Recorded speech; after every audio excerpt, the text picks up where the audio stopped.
Olá, sejam bem-vindos à Economia da Política Ambiental.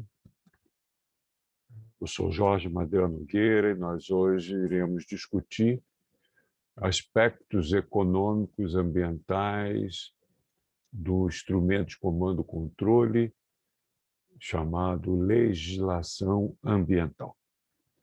Então, nós iremos usar o conhecimento que nós temos de economia, em particular de economia ambiental, para discutir legislação, com ênfase, obviamente, na legislação ambiental. Antes de entrar direto na legislação ambiental, nós precisamos montar a nossa moldura analítica, que nos permitirá fazer a crítica da legislação ambiental conceitualmente e da legislação ambiental brasileira em particular. Tá? Então, é sempre bom iniciar lembrando que as sociedades influenciadas pelo sistema romano, em particular romano-germânico de direito, têm uma ideia de direito, ou prevalecia, ainda prevalece entre muitos uma ideia do direito. A ideia é essa que o direito estaria desvinculado a outras áreas de conhecimento humano, o direito em si seria independente da influência de outras áreas de conhecimento científico. Isso leva à crença que as leis e decisões judiciais, na tradição da civil law, que é a nossa tradição latina, ao contrário da common law, que é a tradição anglo-saxônica, então as leis e as decisões da civil law, por si, são tidas como verdadeiras soluções para os problemas da sociedade. Quase que automaticamente a gente raciocina, tem alguma coisa errada. A gente cria um regulamento, a gente cria uma lei, estabelece uma nova lei, e no dia seguinte a sociedade como um todo começa a obedecer essa lei e o problema estará solucionado. Tá certo? Se a gente leva essa interpretação ao extremo, há uma crescente percepção que essa forma de olhar o direito voltado para internamente para o seu próprio umbigo representa um grande obstáculo às necessidades de transformações sociais. A aplicação do direito deveria ser ou deve ser efetivamente vinculado ao ambiente social que ele, direito, tenta regulamentar, pressupondo que aqueles que legislam, estabelecem novas regras, estabelecem novas normas, têm uma certa compreensão, certo conhecimento do comportamento humano, tá certo? Comportamento humano esse que vai ser regulado, regulamentado pela nova norma, certo? Além disso, seria necessário, por aquele que legislação, a palavra está difícil, legislam o entendimento acerca das consequências que determinadas normas, que determinadas leis terão sobre o funcionamento, o comportamento humano. Certo? Então, e cresce muito nos últimos 30 anos, pesquisas preocupadas com os limites das diversas finalidades de ordenamentos jurídicos, e isso cria uma área de pesquisa extremamente interessante, hoje bastante difundida, que é o movimento Law and Economics, que em português, em geral, a gente usa como economia e lei, lei e economia, ou análise econômica do direito. Tá certo? Então, utiliza-se muito o aparato metodológico da economia para investigar o direito, mas isso não significa, e é bom que isso fique bem claro, que apenas os economistas dominam essa área de conhecimento que nós estamos chamando aqui de lei e economia, ou análise econômica do direito.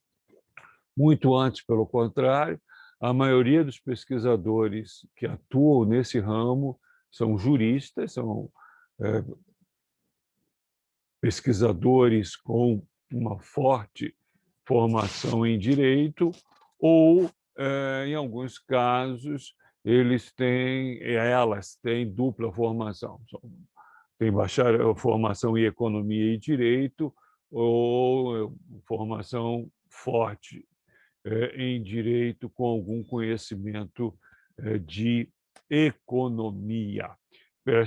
Chamo a atenção de vocês que aqui em Brasília, inclusive, nós temos 3, 4 cursos de direito que têm uma forte tradição na análise econômica do direito, incluindo o próprio curso de direito na Universidade de Brasília, onde tem um grupo de pesquisadores que se dedicam a estudar a análise econômica do direito, as interfaces entre law and economics. Não é certo? Então, a análise econômica do direito, para a maioria dos estudiosos do tema, essa análise opera em 2 frentes, com 2 perspectivas. A primeira tenta compreender, explicar e prever os efeitos reais do ordenamento jurídico. A segunda procura investigar os incentivos internos das sociedades, das comunidades, dos indivíduos, das corporações, que o direito traz em si, no seu desenho. Então, a análise econômica do direito nós podemos definir como sendo a utilização da abordagem econômica para tentar compreender o direito no mundo e o mundo no direito, a definição do professor Gico, que, inclusive, desenvolve essa linha de pesquisa no Centro Universitário do CEUP. Aqui nós temos um objetivo um pouco mais modesto, na minha maneira de ver, a análise econômica da lei, e nós vamos tentar focar nessas perspectivas mais usuais dentro dos escritos de economia.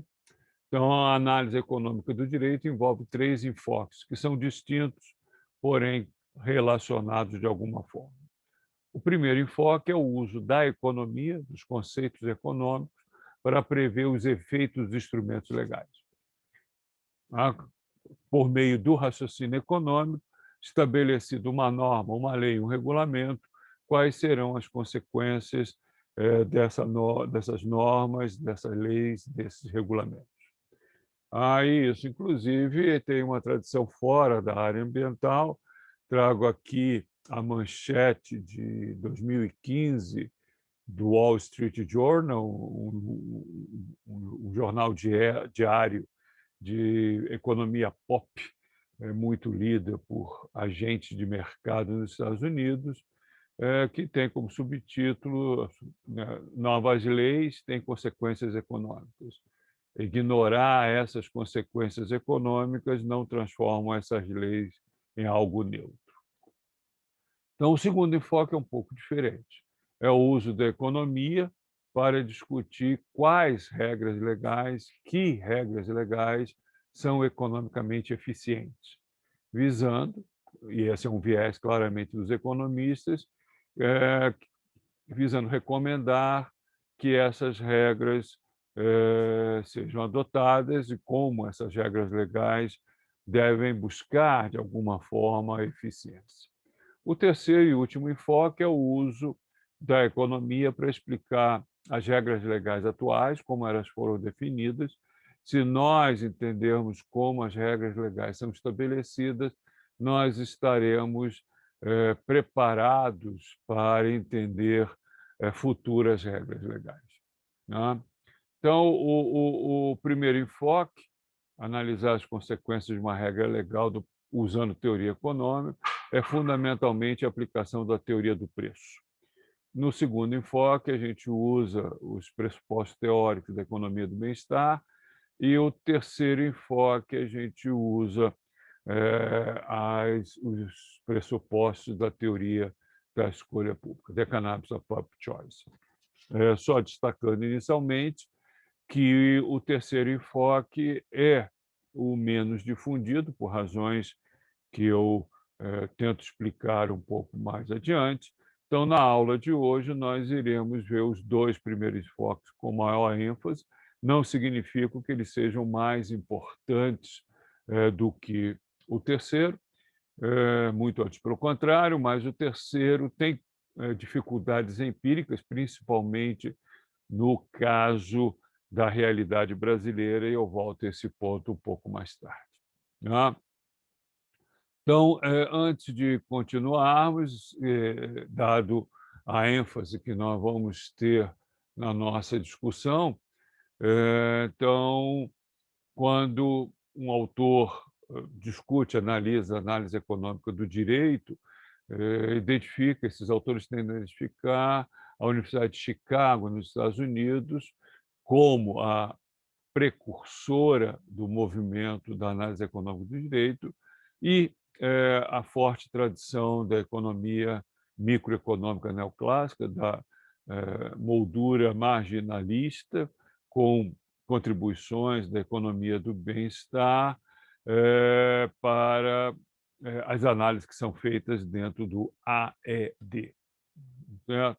Então, essa é uma primeira explicação de por que o terceiro enfoque, tentar analisar como novos regulamentos, novas leis, novas regras são estabelecidas e para que a gente possa prever regras futuras, por esse terceiro enfoque, não usar a tradição neoclássica, usar mais a tradição da nova New Public Choice, a nova teoria da escolha pública.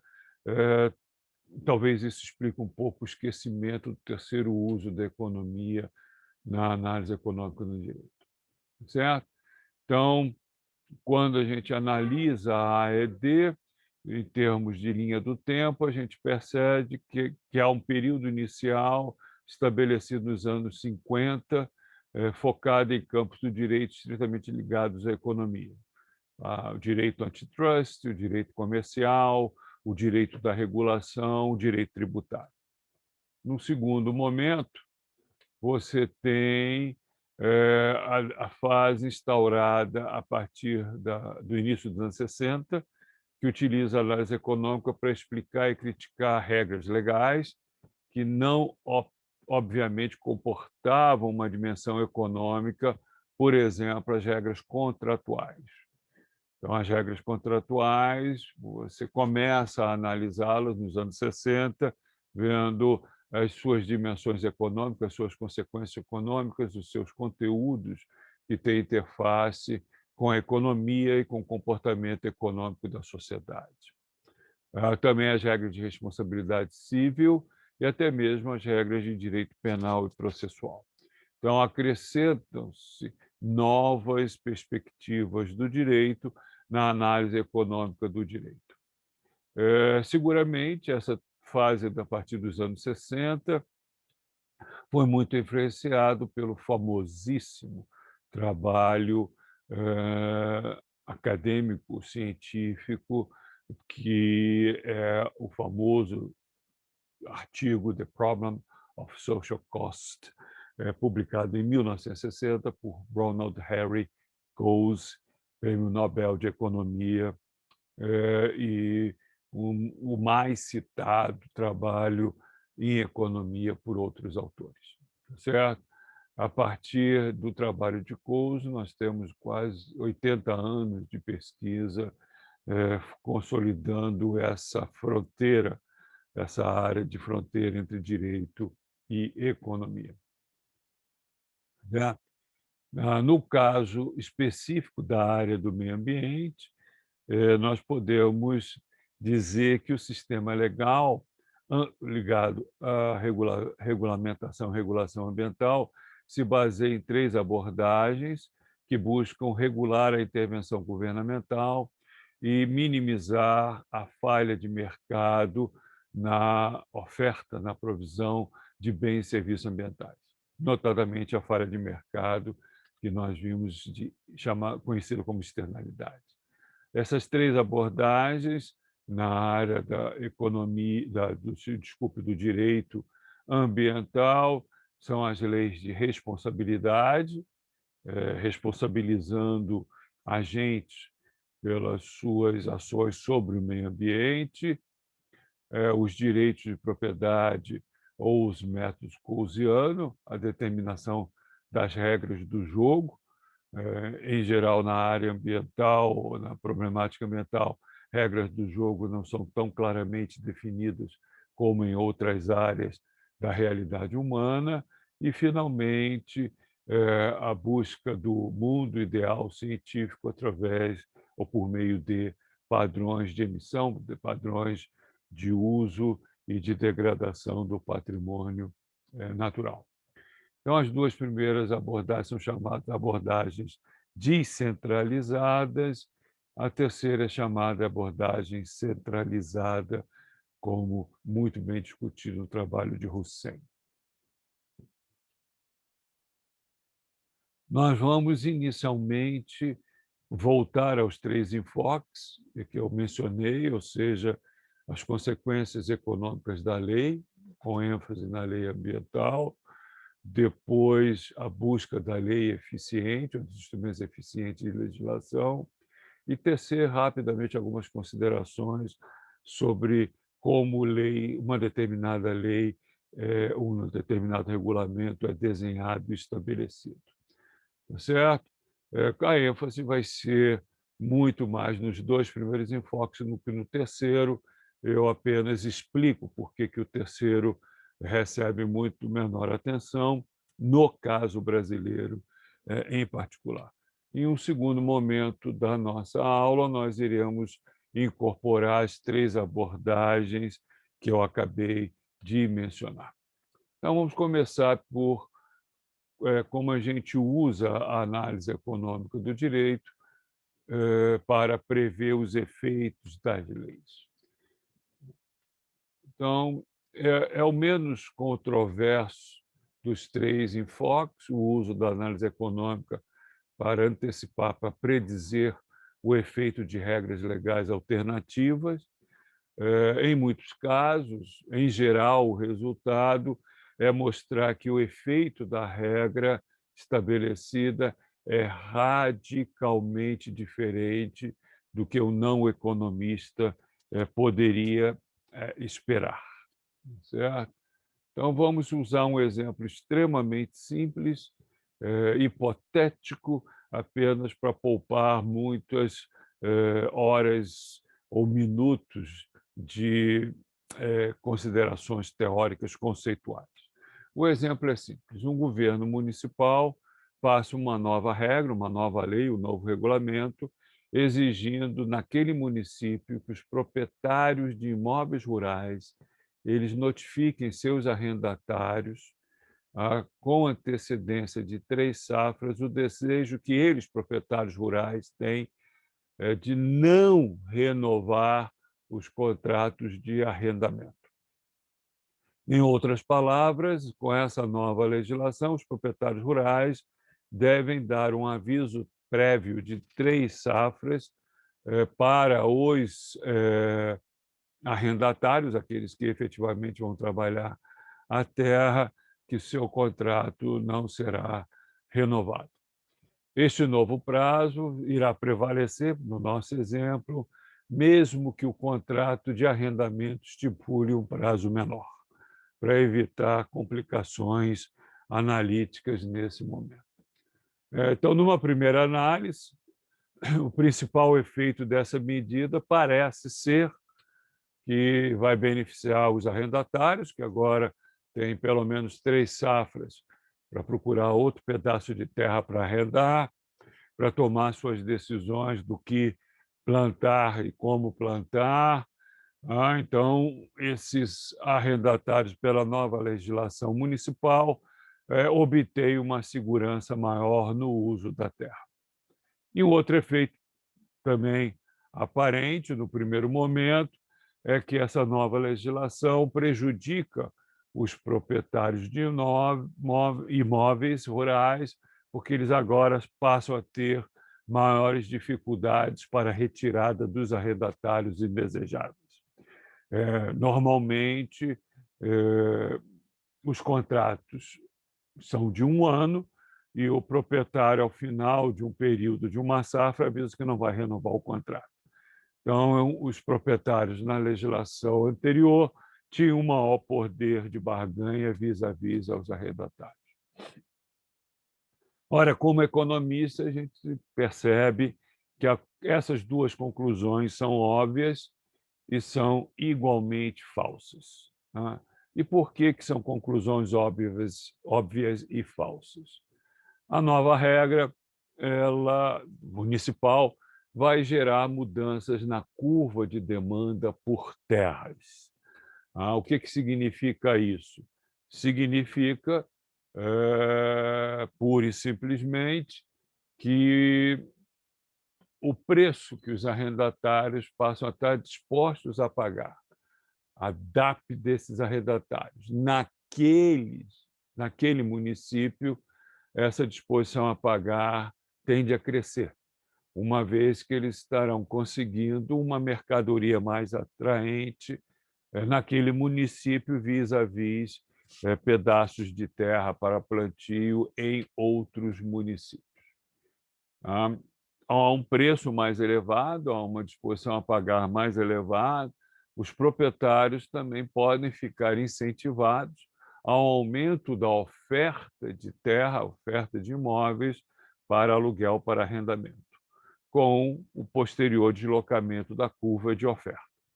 Ora, então, houve deslocamento na demanda, maior interesse em arrendar terra naquele município, com um deslocamento posterior possível da curva de oferta. Então, haverá um novo preço de equilíbrio, que vai depender de quanto foi deslocada a curva de demanda e quanto foi deslocada a curva de oferta.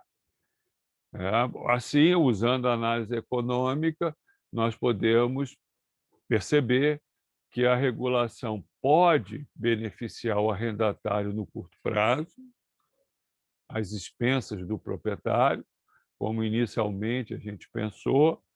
Não obstante,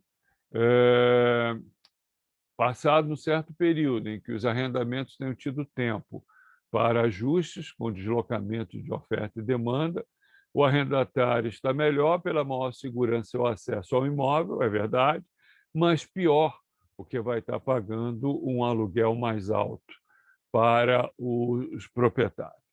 No curtíssimo prazo, o proprietário está pior, pelo aumento da dificuldade de retirar o arrendatário do seu imóvel, porém, com o passar de algum tempo, ele ficará melhor pelo aumento do aluguel que recebe. É evidente que a análise econômica altera as bases sobre as quais a regulação pode ser defendida ou atacada, eliminando a justificativa óbvia, boa para arrendatários, ruim para proprietários, e substituindo por questões diferentes e, na maioria das vezes, mais complicadas. Qual vai ser o resultado final? Mais uma vez, já não é mais uma questão teórica, já é uma questão empírica, depende de quanto se deslocou a curva de demanda e quanto se deslocou a curva de oferta e qual é o novo preço de equilíbrio. Tá certo? Então,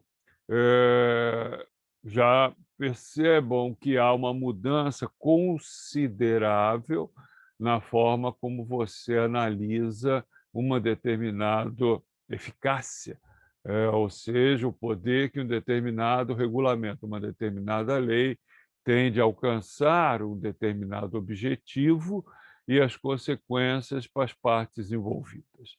Torna a análise um pouco mais, ou muito mais, complexa. No entanto, vocês iriam dizer, professor, esse exemplo seu é muito simples, porque há duas partes apenas envolvidas, arrendatários e proprietários, há um contrato e há um preço. No mundo real, isso ocorre e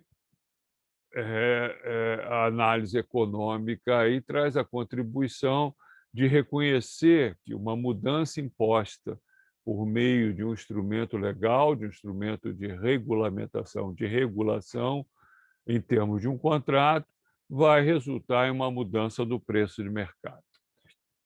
Ah, Entretanto, no mundo real, uma série de relações entre agentes, inclusive na área ambiental, onde não há um contrato nem preço. Isso é verdade, por exemplo, no caso de acidentes e crimes.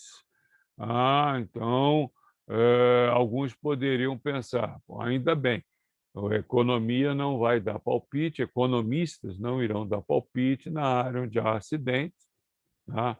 Onde acidentalmente um agente causa alguma influência sobre o bem-estar ou a função de produção de outro agente, ou crime, quando propositadamente um agente causa mudança na função de bem-estar ou na função de produção de outro agente. Ah, é profundo engano. Apesar de acidentes e crimes não terem um contrato, nós podemos usar a mesmo instrumental, o mesmo raciocínio econômico e dar palpite nas consequências.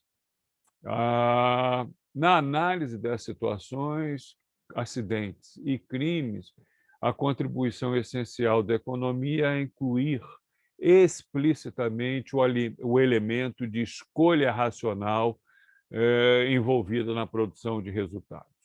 Ou seja, acidentes para o economista não são tão acidentais assim, e crimes não são consequências de personalidades distorcidas, sempre e necessariamente pessoas ou agentes que nasceram criminosos, certo?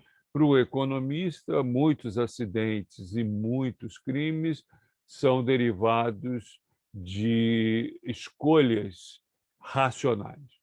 É interessante notar que nós, cidadãos e cidadãs comuns, nós sempre colocamos acidentes e crimes no tanque de escolhas irracionais, distorção de personalidade, ou imposta eh, foi sem querer. São eventos que não poderiam ocorrer, como é o caso de acidentes.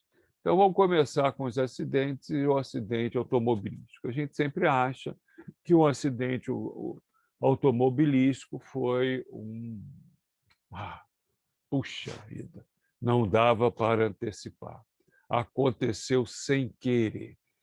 Foi uma tragédia ou algo parecido com esse tipo de disco. Para nós, acidentes automobilísticos tendem a ser consequências de escolhas racionais.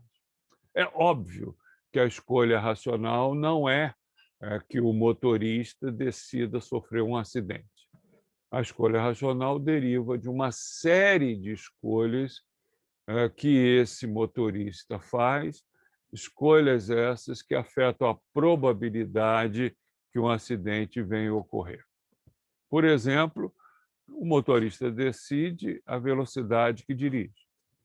É uma escolha racional, ao qual frequentemente ele faz a revisão dos freios do seu automóvel. Também é uma escolha por parte do motorista.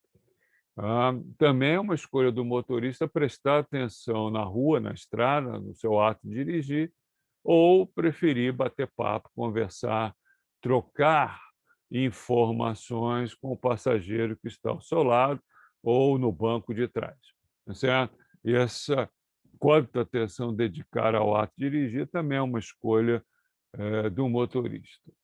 Então, ao fazer essas escolhas, ao tomar essas decisões, e essas decisões são decisões com elevado grau de racionalidade, esse motorista ou essa motorista está contrabalançando o custo de um aumento do risco de um acidente contra vis-à-vis o benefício de chegar mais rápido ao seu destino, o dinheiro poupado por reduzir as idas ao mecânico ou o risco de acidente vis-à-vis o prazer de desfrutar uma conversa agradabilíssima com o passageiro dentro do seu carro.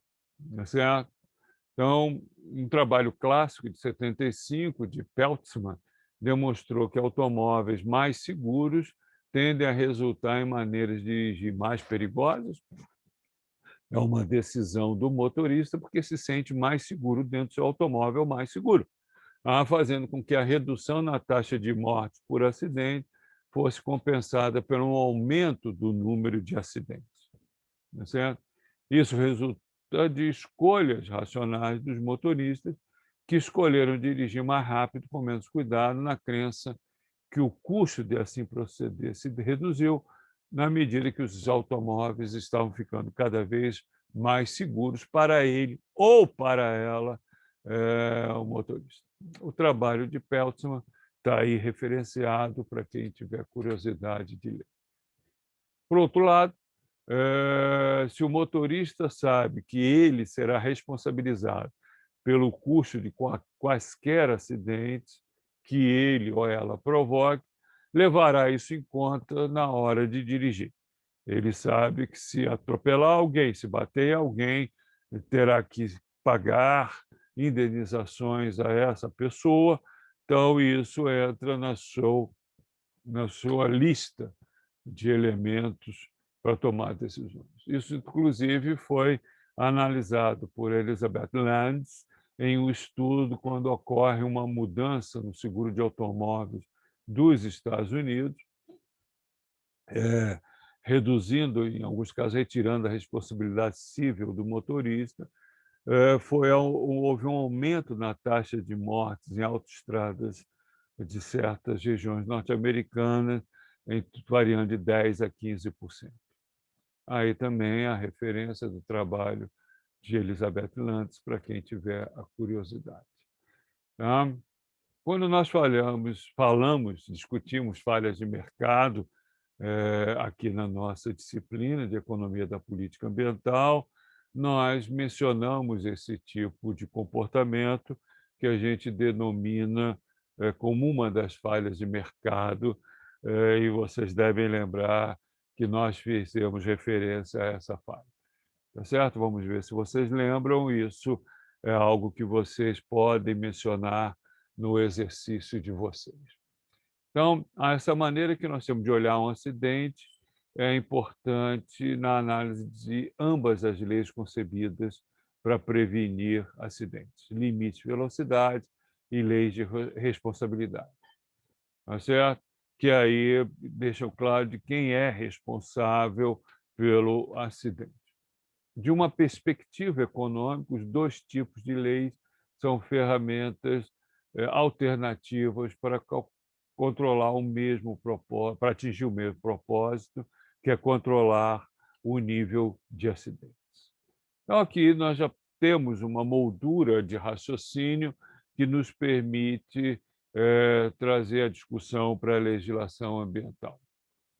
Vamos supor que um indivíduo, uma empresa, seja lá o que for, obtém um ganho ao cometer um ato ilegal. Certo? Entretanto, essa empresa ou esse indivíduo também sabe que, ao proceder cometendo o ato ilegal, existe uma chance, uma probabilidade de que ele ou ela será pego, terá que pegar uma multa e, dependendo da situação, podendo ir preso. Tá certo? Então, desde o clássico estudo de outro prêmio Nobel, o Gary Becker, trabalho de 68, sabemos que, em geral, ele ou ela cometerá o ato ilegal se e somente se a utilidade esperada, o ganho esperado de cometer esse ato ilegal for maior que a utilidade esperada de não cometer o ato ilegal. Certo? Considerando o ganho e a chance de ser pego e punido.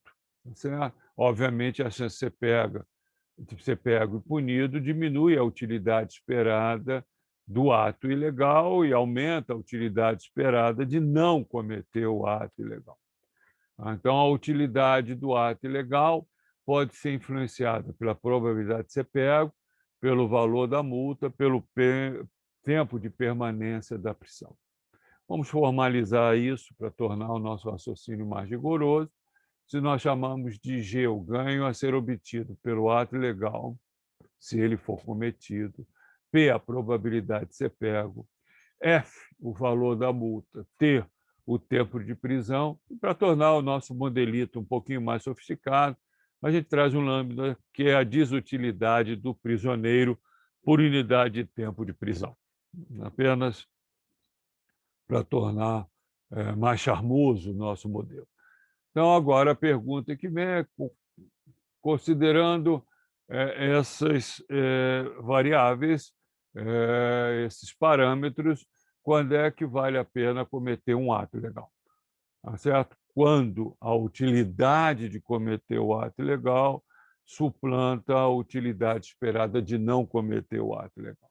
Vocês pararem e pensarem um pouquinho, um indivíduo irá cometer um ato ilegal se G, o ganho esperado, for maior do que a probabilidade de ser pego, multiplicado pelo valor da multa, pelo tempo de prisão, filtrado pela desutilidade do tempo de prisão, que é diferente para diferentes indivíduos.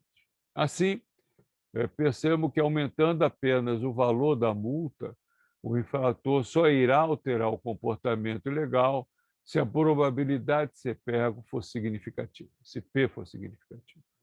Se o indivíduo sabe, tem noção, se a empresa sabe que a probabilidade de ser pego, o nosso Pzinho, é muito baixa, nós vamos supor apenas um raciocínio extremo.